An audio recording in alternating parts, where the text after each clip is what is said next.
Today I'll be looking at this amazing table right here. This is the Everdesk Max Plus, I think. Let's get to it.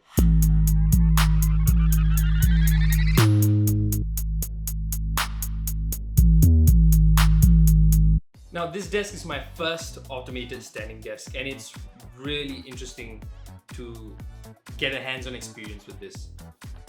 Let me take you guys through the whole process of setting this whole table up and basically how it's become from an empty desk to this. Now, I am using the Prism monitor, the X240, as one of the main monitors.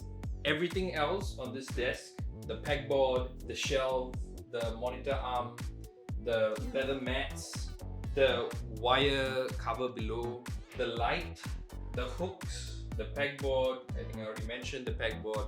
All these are all from Everdesk, and they all work together in one ecosystem based on this rail system here on the back.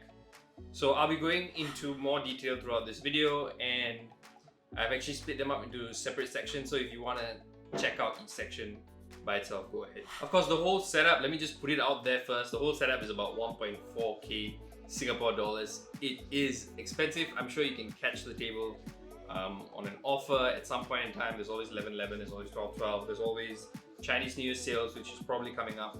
So if you want to get the desk alone without all the add-ons, I think it would be about 700 to 600 plus. I'll put the price up. But everything together, including the pegboards and the accessories on the pegboard, the cable stoppers, mats, the leather mats, the light bar, the monitor arm, right? There's 3 different types of monitor arms. There's dual monitor, there's single monitor, and there's one laptop with a monitor. So it's still a dual arm per se. So you can choose which one you want. Of course, the dual monitor arm is more expensive. It also comes, of course, with the tray mounted below, and it also comes with the additional cable cover or the cable spine, because it actually looks like a spine and it covers the wires. Yeah, and I think everything, all of that put together would cost you about 1.4k. So it is a really expensive setup, and as a student, I do not recommend you getting, per se, the accessories. I think more of just get the table, and then you do your work, and then you save up and buy the accessories, because everything is movable, everything is like modular, so you can just take it out, put it back whenever you want. Of course, if you have ordered the building service, make sure you know where you want to put your things, because the guy will ask you where you want to put your stuff on the table. He will set up everything for you. The only thing you need to do is move it to place and plug it in, and then of course furnish it with all the things that you want to furnish it with. And it's easy to move the table around because there's plastic caps on the bottom, so it doesn't really scratch your floor or affect your tiles whatsoever when you're pushing the table. So you can push it easily to wherever. You can just build it in the hall and then you can push it into your room. So no worries there. So let's talk about the tabletop first. This is a ashen oak tabletop. It's 1.5 meters by 0.6 meters long or wide. It's beautifully polished. I would say I'm not sure if it's polished or if it's just the wood. At first when I saw it, I thought it would be very rough, the tabletop would be rough itself, but no, it's actually pretty smooth. There's no dirt, or it doesn't get stained easily. Even if there's like cup stains or like water stains from your cups, you can easily just wipe it off, you can scratch it off, and it won't damage the table or the desk itself at all. To be honest, this is pretty big enough for any productivity setup. Of course, if you're having like large computers and like basically larger monitors, you're gonna have to do a bit more management on the table here. This motor here is the special controller or the console per se on this table, and it's very different from all the other competitors out there that you've seen, that square RGB controller looking thing where you just press like clicky buttons. It's different, it's new. You rotate and then it goes up and down according to what you want. Of course, you have an LED screen. You may ask, why don't they just put everything on the LED? I think separating this means that the table doesn't lose its main function if this LED spoils, and that's great. I think in terms of engineering and design, they've thought about it well. The LED screen itself is in the center, so the numbers are not LED, they're just stickers. or basically just printed numbers. This is already at highest. Yeah, you can set different values on the table, set different profiles for each number, and of course you can press it again to stop it.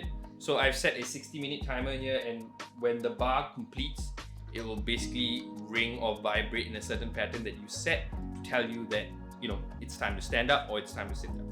Of course, the maximum height that you can go to is 124 cm, and the lowest height you can go to is 60 cm. I think it's just nice for someone like me with, like, you know, 183 cm of height. Basically, you just have to find that nice relaxation point, and then you set it as a profile and you'll go to that position. Of course, you press and hold, it will bring you into the settings, and then you can choose the lock settings. You can set the maximum and the minimum height. You can change the vibration pattern. You can go back. And of course, the first one is, of course, setting the alarm timer. So this right here is the cable tray, and this is the cable spine that I was talking about. Basically, there's only 1 or 2 wires that go down this spine. One is the soap bar or the extension cord, and the other one is to my dry cabinet from here. Everything else, even the table's wire, is all connected to this extension cord, and I would suggest you only keep one wire, 1 or 2 wires that go down from this table to your main extension point, and everything else that you're connecting, connect to this extension cord here. So I suggest get like a 6-plug extension cord and at least 2 meters of length on the wire, so that if your table goes up or down to whatever height that you want, nothing is affected, nothing is snagging, nothing is pulling anything. This is the pegboard that's being attached to the table itself. So if you want to remove the pegboard, you just have to remove this, unscrew, and then you can take it out. So this is the monitor arm that's being attached to the Unigrove as well. So if you want to remove the monitor arm, just remove this. Let's just talk about the table base itself. It's the standard H-shaped base. Basically, the height comes from the 3 level bars or beams of the leg, and the motor is of course on top, and it will basically reduce down to this lower level for the lowest height. Okay, so like any other table, this table has problems as well. Well, first of all, let's talk about the console. The console itself is an LED screen. It's a touch screen or a touch panel per se, and it's very easy for you to accidentally touch the panel with your thigh or your hand if it is not locked. So most of the time you kind of have to lock the screen. If not, you would accidentally touch the panel and the table will start moving up or moving down, and you may panic and things may get squashed, and there's this whole, you know, waterfall or dominoes effect happening right there. And if you do lock it, you have the hassle to, you know, kind of press it and then press 1, 2, and 3 to unlock it. Then you can change the profile. It's an additional step, but I would suggest you guys do it, and it's really helpful. It prevents all kinds of accidents from happening. The second thing is also related to that domino effect. Basically, a stop meter, or like a fail-safe, basically, where if it hits something and there's a resisting pressure, it will stop. But it doesn't do that. Don't put things around your table. Keep it clear, the sides, at the top, under it. If it's automated, if it's moving, I would suggest that you keep it, or keep the area clear. Now, the third thing, not really an issue, but more of a preference, the Unigrove cable stoppers and the rail itself. I think the issue there is not with putting things on the rail like the shelf or the monitor arm. The issue here for me, the cable stoppers, because the only thing on my table that has like large amount of cables connected to it is my laptop. I've got my Google Home. Maybe I don't have any other charger on the table because everything else is USB-C. So I just use my laptop charger. Now the issue is, if I'm using my laptop charger, if you're using any charger that you're going to be bringing out, you can't really use the cable stopper or the Unigrove setup, because you're going to find yourself pulling it out every single time, and then you're going to have to struggle to put it back, and there's a whole hassle right there. So I just suggest, if you're using like your laptop charger as your main cable on the table, or you have other chargers there, bring it through the back. There is a gap to the back of the desk, like a U shape per se, and you can bring your wires through there. the whole idea of cable management is hiding all the cables. What the Unigrove does is basically just redirects the cables in a perpendicular fashion down to the middle of your desk. So at the end of the day, if you have like 3 or 4 chargers or 3 or 4 wires coming out of the Unigrove, it's still gonna be messy. Of course, I think I've said in the other videos, but you guys should get an IKEA plant, the fake one. Makes your table look really aesthetic. Also, this table really added to the look of my room, so I'm really happy about that. This color of ashen oak and the white legs. Everdesk also does chairs, Ergotune chairs. They used to be called Ergotune, but they changed their name to Everdesk, I think. And they started marketing more their desk than their chairs.